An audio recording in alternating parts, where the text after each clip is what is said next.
Mbah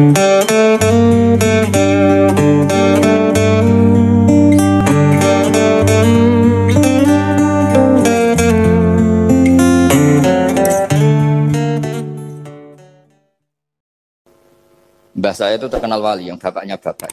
Itu kalau kesini nyifati Badullah satu. Nur isido mondok gini itu enggak apa-apa. Mondok elek lah, kiaimu wali. Zaman itu bapak itu di kamar kursi ya masih ada kakinya. Saya dulu sering dijak ke sini sama bapak. Jadi mbah saya itu terkenal wali dulu.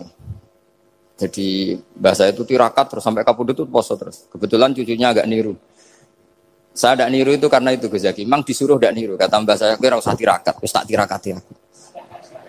Itu jadi saya bangun juga gitu. Kowe haram tirakat, tak tirakat ya. Saya seneng sekali.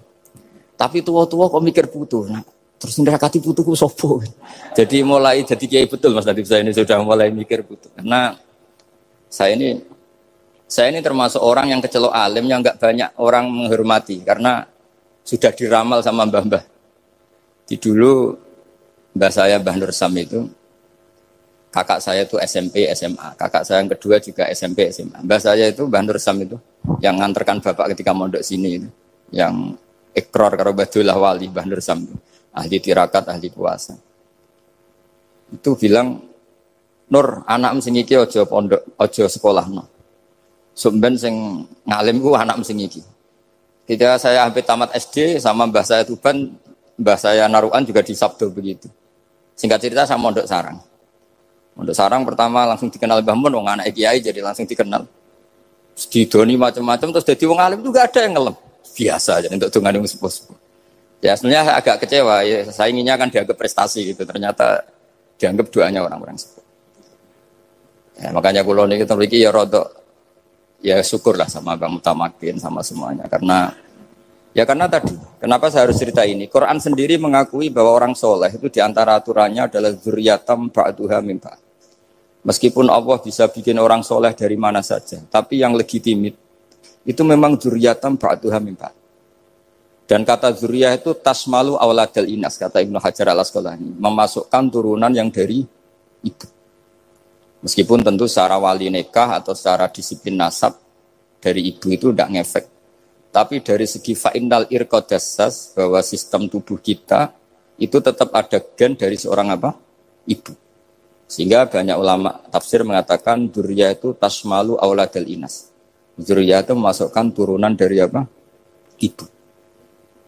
Bapak saya itu nasabnya nasab wali. Jadi mbah-mbahnya itu suka tirakat, suka. Ibu itu nasab kiai. Jadi kalau bapak wiridan itu, kalau istiqomah itu disalahkan sama keluarga ibu. Istiqomah itu salah. Karena ijabu malam yajib, mewajibkan sesuatu yang tidak wajib. Itu masalah secara ilmiah. Mbah Mun itu sering kritik, kalau ada pondok kok wajib puasa, wajib merawat itu sering kritik. Itu secara fikih bahaya. Ijabu malam yajib, mewajibkan sesuatu yang tidak wajib. Dan itu kriminal dalam bab fikih. Betul itu, sama cari di Sulam Taufik. Babnya itu ngeri, ijabu malam yajib itu tidak dihitung minal kabair. Dicari sendiri itu di bab Sulam Taufik, tidak perlu saya sebut, itu parah betul malah cara menvonis Abdullah bin Husain bin Thohir di Sulam Taufik. Ijabu malam yajib. Tapi pondok-pondok yang tirakat tidak kurang dalih. Niki boten majibaken, ngelatih. Boten majibaken tapi napa? Nah, silsilah dari keluarga ibu itu suka ilmu. Sehingga Abdullah bin Mas'ud itu tiap hari itu mensweeping orang yang sering duha. Kalau ada orang duha istiqomah itu disweeping. Awas, harus seminggu sekali, enggak boleh tiap hari. Masa sholat fardu kamu saingi sholat duha? Enggak boleh, fardu tersaingi. Itu Abdullah bin masyhur, sama cari di Al-Ghunjah ini. Sayyidah Aisyah kalau ada orang duha tiap hari dimarahin. Dan itu secara konstitusi ilmu benar karena Nabi Qiyamul Lail Ramadan itu hanya 4 hari yang dipandu. Lainnya itu enggak. Khasyata ayyufradu alaihim, kalau dalam sahih takut dianggap fardu. Akhirnya istiqomah itu masalah di keluarga saya yang dari ibu. Nah, kebetulan kita ini suka ada istiqomah, akhirnya ya seperti ini. Tapi ini ilmu harus kita bicarakan. Tapi yang istiqomah Bapak itu pengagum Badullah. Bapak itu suka sama istiqomah. Karena punya guru dulu Kiai Zubaidi istiqomah, Badullah istiqomah. Tapi jangan kira Badullah itu hanya istiqomah. Saya punya sanad banyak. Mungkin Gus Zaki lebih tahu. Sering saya diceritain Bapak. Badula iku nak ambek wong fase nemen-nemen iku ya rapati cocok. Senajan to majibno fase. Tak takoki iki ngopo. Engko nek kefasean darani wong awam untuk ganjaran. Mergo macane Quran gak fase. Padahal untuk ganjaran mergo seneng Quran. Jadi terus tak takoki Bapak, niku saged damel syariat mboten? Ya ora kenek, pokoke ngono. Jadi gue ngekrori. Artinya beliau ndak ingin lah. Gara-gara kita terlalu pakem tajwid, kemudian menganggap siapa saja baca Quran salah, kemudian tidak dapat pahala. Bisa saja hamalahum ala ayakra'ul Qur'an apa mahabbatuhum wa iskuhum wa kada wa kada. Jadi akhirnya saya jadi tahu. Oke, secara makhraj salah, tapi iseknya benar, mahabbahnya benar, brontonya benar. Jadi sebetulnya Badullah itu punya sekian makalah tentang ilmu. Hikam juga gitu. Nur nak cah santri ngaji Ihya itu jauh oleh. Saya nak ngaji Hikam mojo. Maksudnya beliau entah kalau setelah itu Badullah itu melarang siapa saja santri ngaji Hikam itu dilarangnya ada kelas tertentu untuk boleh ngaji Hikam. Nah, kenapa saya cerita ini? Karena saya masih ingat betul di antara wasiatnya Mbah Mun itu. Pirroh sebab apa Fatihah kok ihdinas siratal mustaqim bukan siratoka tapi siratal ladzina an'amta alaihim. Dawe Mbah Mun fa innallaha ta'ala la ya'kul wa la yashrab wa la yanqih wa la kadza wa kadza. Allah itu enggak makan, enggak minum, enggak tidur. Sehingga kita enggak bisa niru Allah. Tapi yang makan tidur itu manusia. Sehingga kalau ingin dekat Allah ya niru siratal ladzina bukan siratoka. Kita cara tidur niru Kanjeng Nabi, niru ulama, cara makan, cara minum, niru Allah tidak bisa. Makanya bukan ihdinas siratal mustaqim siratoka tapi siratal ladzina an'amta. Maka dalam beragama itu butuh master, butuh panutan. Ya tentu Mbah Mun oleh ngendikan pakai luwet orang-orang kuno. Cara Mbah Mun pakai cantolan. Maka saya punya makalah banyak dari Bapak, dari Mbah Mun, dari Mbah Zubair, dari sampai saya itu hafal sanad sampai Rasulullah SAW. Karena yang bisa mengawal ilmu itu sanad. Termasuk saya di sini bawa kitab Ar-Risalah Al-Qusairiyah. Nanti saya baca beberapa panutan kita. Di sini ada Abdul Qasim Al-Junaidi, ada Abu Yazid Al-Bustami, ada banyak ulama yang ditulis Ar-Risalah Al-Qusairiyah. Dan itu yang membentuk Imam Ghazali, kitab Ar-Risalah Al-Qusairiyah. Tapi sekarang kita ini tidak belajar lagi tentang tasawuf. Tasawuf itu Abdul Qasim Al-Junaidi jadi wali itu bukan wiridannya terlalu banyak, enggak. Beliau pernah bikin satu kalimat yang menjadikan Allah itu ridho. Kalimatnya begini, kalau malam beliau wiridan gini, ya Allah, kenapa engkau ngasih rezeki saya, padahal engkau tidak butuh saya. Kalimatnya sederhana. Kalau seorang majikan ngasih servis sama karyawannya, memang butuh pekerjaannya. Orang tua ke anak butuh kasih sayangnya. Tapi engkau ini zat yang tidak butuh saya, tidak butuh kita, ngapain ngasih? Jadi punya sisi betapa Allah itu luar biasa, wong tidak butuh kok. Ngasih itu kan luar biasa. Jadi karena mensifati seperti itu Allah itu ridho. Itu luar biasa. Normalnya orang memberi itu kan, apalagi orang memberi kiai itu kacau sekali. 1.000 jaluk swarga. Salam template 1 juta wae jaluk apa? Swarga itu parah lagi. Nanti kalau enggak masuk surga tunda-tunda. Itu ngeri lagi itu. 1 juta minta apa? Surga. Sayyidina Ali itu diantara sebabnya beliau dekat Allah itu karena muamalahnya sama Allah itu benar. Di antara muamalah itu yang diriwayatkan di kitab Ar-Risalah Al-Qusairiyah adalah masyhur itu. Kafani izzan antakuna li rabban wa kafani fakhran an aku nalaka abdan. Tiap malam ya beritanya itu. Ya Allah, saya sungguh sangat mulia karena engkau yang jadi Tuhan. Coba kalau saya dituhani manusia yang mati atau dituhani siapa yang mati juga. Wa kafani fakhron an aku nalaka abdan. Saya ini bangga sekali karena jadi budak, jadi hamba zat yang tidak mati. Jadi pakem-pakem yang menjadi masyrab kalau dalam bahasa tasawuf itu yang menjadikan wali. Sehingga yang dikatakan ibadah itu apa? Ma'rifatullah. Mengenali Allah secara benar. Jadi jangan kira wali-wali dulu terus terlalu istiqomah, ada juga. Mereka punya pakem yang menjadikan Allah itu ridho. Saya beri contoh nih di sini banyak makalah nanti saya beberapa baca tabarruk. Banyak riwayat dari orang-orang sufi. Nabi Ibrahim itu pernah ketemu orang Majusi. Beliau terkenal sakhok, terkenal sakhian. Ketika ketemu orang Majusi, ya Ibrahim saya ini sehari saja ngasih makan saya. Kamu kan tukang ngasih makan orang. Terus ya tapi bisyarti antus lima kamu harus Islam. Fikihnya Nabi Ibrahim adalah kalau saya menolong dia berarti nolong orang kafir. Setelah orang itu lewat berlalu karena Nabi Ibrahim nggak mau hormat, Allah memberi wahyu ke Nabi Ibrahim. Kenapa ya Ibrahim tidak kamu terima 1 hari, kamu kasih makan 1 hari? Ya karena dia majusi. Kata Allah, dia umurnya berapa? 60 tahun. Tanyakan, pernah kelaparan kan hanya hari ini? Iya ya Allah. 60 tahun dia kafir tak kasih makan. Minta kamu sehari aja kok gak boleh. Akhirnya Nabi Ibrahim dipanggil orang majusi, dikejar dipanggil. Ayo tak kasih makan 1 hari. Kok kamu sekarang jadi baik? Habis ditegur Tuhan. Terus kata, ahakada yu'amiluni. Apa seperti itu Tuhanmu memu'alamalai saya? Ya na'am. Akhirnya Islam orang majusi. Jadi itu lagi-lagi ilmu. Jadi yang dikatakan ilmu itu satu teori atau kalimat atau apa saja yang menjadikan kita ini pakem. Meskipun pakem itu kadang sulit diterima orang-orang khusyuk.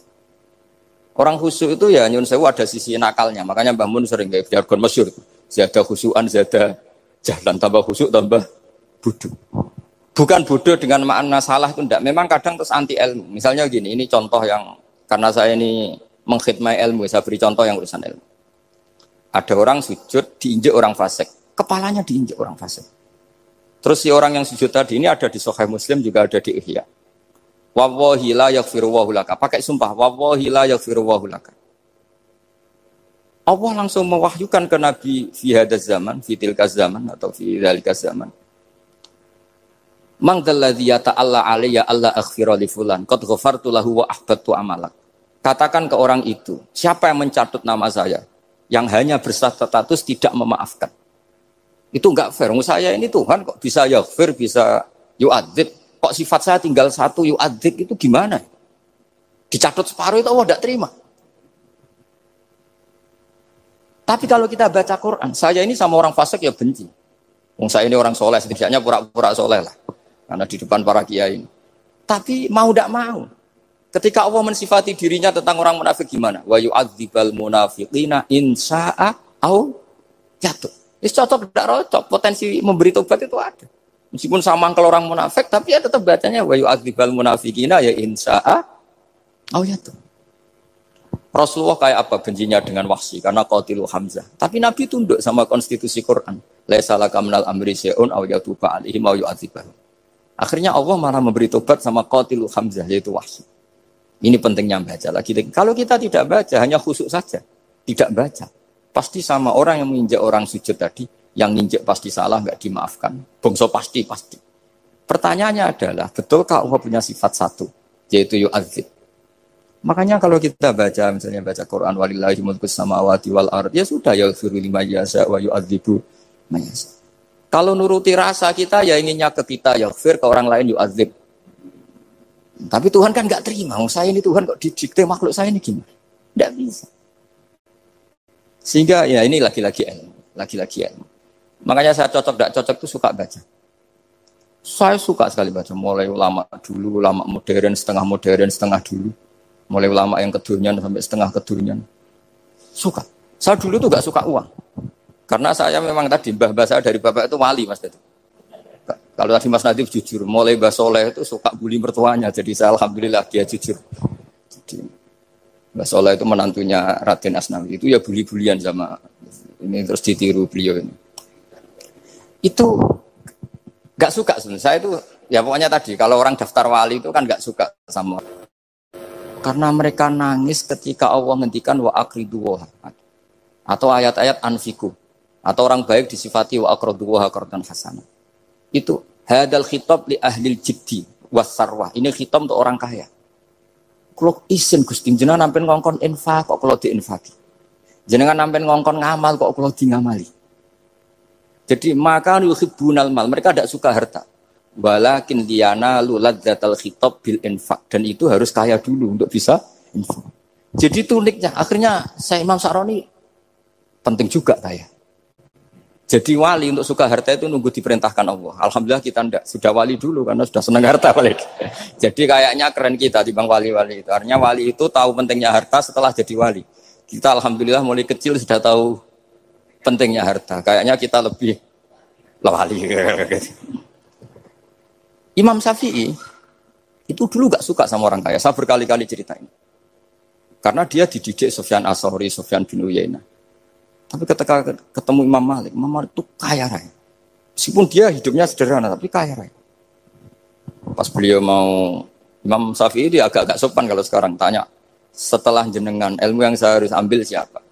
Kata Imam Malik, yang sealim saya itu sudah meninggal Abu Hanifah, tapi muridnya masih, namanya Muhammad bin Hasan Asy-Syaibani. Kamu datang ke sana. Semalam itu Imam Malik dikasih uang 500 dinar. Padahal 1 dinar itu 4,25 gram. Bisa dihitung berapa ratus juta. Terus separuhnya dikasihkan Imam Syafi'i. Nah, tidak kasangoni. Pagi-pagi diajak ke Baki. Dulu Baki itu ada kafilah rental unta. Mana kafilah yang mau ke Irak? Kita. Ya sudah ini antar. Tak bayari. Diantar Imam Syafi'i. Diantar ke Imam Muhammad bin Hasan Asy-Syaibani di Irak. Itu ketemu Muhammad bin Hasan Asy-Syaibani pertama itu apa? Beliau itu kalau ngitung uang di meja. Emas-emasnya di meja, uangnya dolar, semuanya di meja. Tambah kaget. Ini saya sama Imam Malik ingkar, ini malah lebih parah lagi. Kata Muhammad bin Hasan Asy-Syaibani, "Atak jabu min hadza." Kamu kagum dengan ini, merasa aneh? Iya. Ya sudah, ini tak kasihkan orang fasik. Tinggo demenan, tinggo judi. Jangan, jenengan saja. Kalau jenengan kan orang soleh dipakai kebaikan. Berarti orang soleh boleh kaya. Angsal-angsal. Semenjak itu Imam Syafi'i kebablasan. Sampai fatwa kiai fakir itu haram. Kiai bisa bikin rumah bagus, bikin rumah jelek. Haram. Suasa al-Islam ya Allah wala yulah. Nah lagi-lagi kebetulan kita sebelum ngaji Imam Syafi'i sudah seperti itu. Jadi ini justifikasi. Lagi-lagi itu ilmu. Saya ulang lagi-lagi itu akhirnya saya baca kitabnya Imam Saroni namanya Al-Minanul Kubro. Itu beliau cerita wa mimma manallahu alaihi. Kesannya kayak orang sombong. Tapi sebetulnya yang sopan itu yang sombong karena Imam Saroni kan bilang, kamu harus memaklumatkan diri kalau antum minal ulama il amilin. Kamu termasuk ulama yang amilin. Terus ditanya sama orang-orang, bagaimana kalau nyatanya ndak? Kamu tadi subuh sholat, iya saya sholat. Kamu tadi zuhur sholat, iya saya sholat. Kenapa ketika kamu maksiat ingat terus, ketika kamu taat tidak ingat? Berarti kamu anggap Allah itu menyesatkan kamu tok, tidak pernah ngasih hidayah sama kamu. Pas delok rondo ning dalan kok maksiat, bar salat ora tau syukur, bar zuhur ora tau syukur, berasa. Berarti kan nyifati Allah, hari ini Allah ngasih saya maksiat. Sementara lupa kalau Allah ngasih salat zuhur, salat asar, salat maghrib, salat. Wah sudah di situ al-Minanul Kubro, pokoknya orang itu soleh semua. Nah saya itu termasuk orang yang didikte oleh kitab, terbentuk oleh kitab Al-Minanul Kubro. Jadi di situ hidup itu enak semua. Makanya saya itu masih ingat dialeknya dua orang alim. Enggak berusaha sebut, ini agak sensitif. Karena ceritanya itu ada anaknya kiai mau nyalek. Karena dia anaknya kiai tanya, Mbah, dalilnya nopo nanti yang kepengen jadi jabatan, mencari jabatan itu sah. Kalau yang jawab tak sebut enggak apa-apa namanya. Jawabnya Mbah Mun, oleh enggak apa-apa. Nabi Yusuf juga ada jabatan. Terus beliau baca qalat anni ala khuzainil ardi inni khafifun alim. Nabi Yusuf juga ada jabatan ya Rabb. Didebat sama orang alim.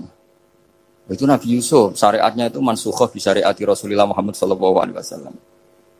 Setelah tamunya pulang, Mbah Mun dibantah gitu. Dari Mbah Mun gini bilang, anut kiai wae oleh pemenang anut Nabi. Sama ingat kalimatnya. Anut kiai wae oleh pemenang anut. Artinya Nabi Yusuf kan minta jabatan ij'alni ala khuzainil ard. Jadi akhirnya semenjak itu fikih-fikih ilmu tadi saya ulang lagi.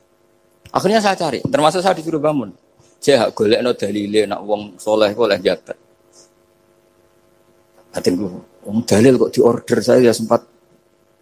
Ternyata saya cari-cari ya tadi am yahsudunan nasa alama atahum wa min fadlillah faqad ataina ala Ibrahim alkitab wal hikmata wa atainahum mulkan azim.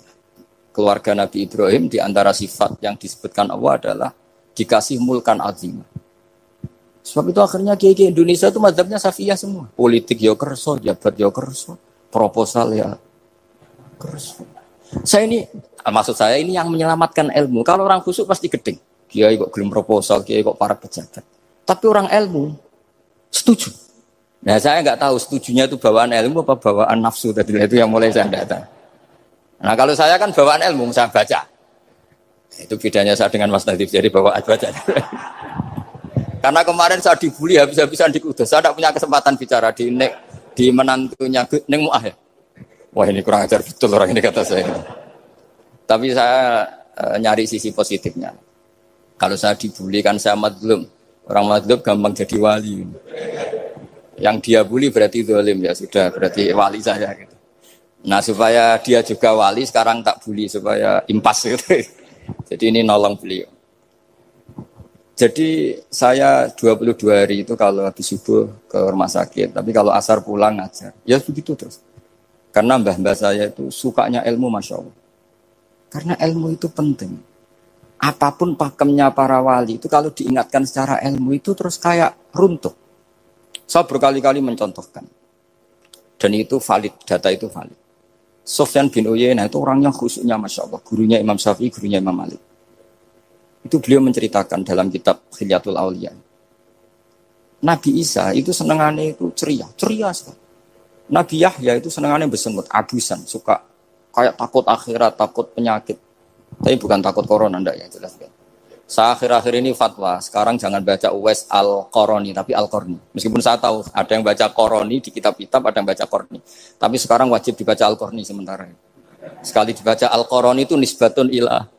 Iya, jadi makanya ini untuk sementara dibaca, ngikuti yang baca Uwais Al-Qarni. Meskipun di sarah-sarah apa bi fathir ra wakila bi sukun ya sudahlah sekarang harus ijma dulu Al-Qarni ya, karena kalau Al-Qarani itu akhirnya Nabi Isa ditegur sama Nabi Yahya.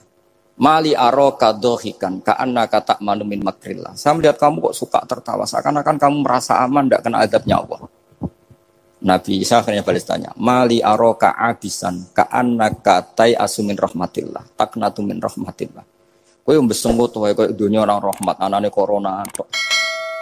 Padahal ya ono mangan, ono guyon, ono nikmat. Dan itu figur besar, akhirnya kita tahu. Dan saya sering cerita juga, setiap dakwah itu Nabi Isa nyari syirarun nas, Nabi Yahya cari khiyarun nas. Tentu alasan Nabi Yahya gampang, berteman orang baik itu baik lah, nyaman, terus akibatnya juga baik. Nabi Yahya enggak. Limada tanzilu ala syirarin nas. Kenapa kamu singgahnya ke orang-orang yang buruk?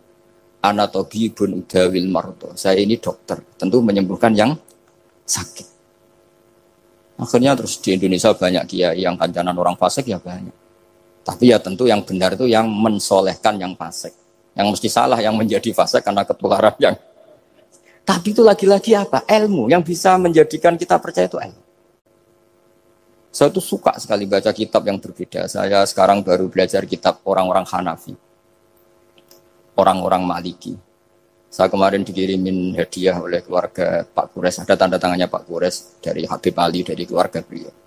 Dikirimin kitab namanya itu Sarah Bukhari. Yang dikarang orang India, orang modern. Anwar ya. Kiai Anwar Shah. Orang-orang India, ya orang sekarang.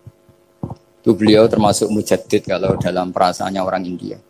Mensarai Bukhari ya, kira-kira sanadnya Sayyid Muhammad ke beliau itu 3 atau 4. Beliau termasuk orang-orang yang bisa membentuk India seperti itu. India kan banyak syurahul hadis, termasuk Waliullah Ad-Dahlawi, terus Syekh Yusuf Al-Kandahlawi, banyak lah saya. Itu beliau cerita di kitab-kitab itu bahwa ilmu itu harus diungkapkan. Terus beliau cerita banyak tentang kewalian. Sampai dalam cerita kewalian itu unik. Dan terus kayak jadi wali itu gampang sekali. Ya diantaranya itu, wali itu mau modal rasido. Sab'atun yudhilluhum wa fi dhillihi wa maladhilla ila dhillihi. Itu diantaranya itu. Wa rajulun da'athu imra'atun datu jamalin wa mansibin. Faqala inni akhafuwa. Mau modal gak sido. Wis dijak wong ayu, menarik, muni ra gelem. Modal ra gelem iku iso dadi wah. Iku yuzilluhum wa fi dhillihi ya maladzillah. Ya. Nah, masalah kita ora digelemi lah itu masalah. Itu sangat. Jadi gampang sekali dalam kitab Al-Minanul Kubra. Dan kalau baca itu enak. Misalnya gini. Tentu masa lalu kita yang buruk itu tidak diceritakan orang lain. Dan itu kadang karena gengsi. Tapi kalau melihat hadisnya Nabi itu gampang sekali. Kullu ummati mu'afan ilal mujahirin. Umatku semua itu dimaafkan. Kecuali yang memperlihatkan salahnya dosanya.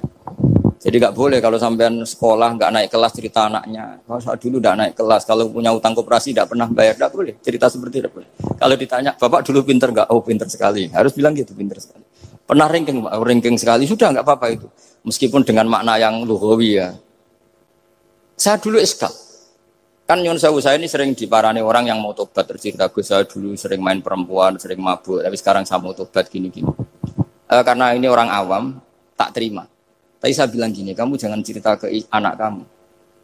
Terus dia cerita, tapi kan saya harus jujur. Karena ilmunya dia baru terlalu jujur itu penting gitu. Terus pokoknya menurut kula ora oleh cerita, pokoknya ora oleh cerita. Ya Gus oke nurut. Setelah itu saya nyari-nyari sarah, termasuk kitab itu. Kok bisa orang yang tidak mujahirin, orang yang menutupi salahnya malah dimaafkan, yang cerita jujur pernah salah malah tidak. Sangat bener.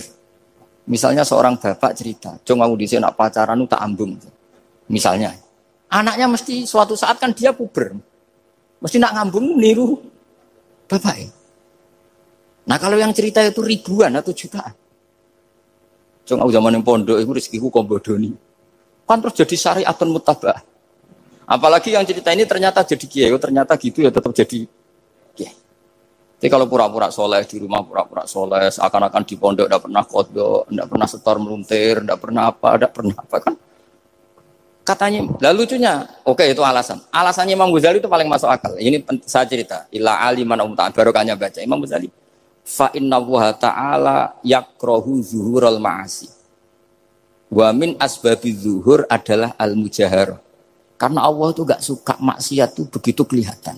Dan awal dari kelihatannya maksiat adalah semua orang cerita.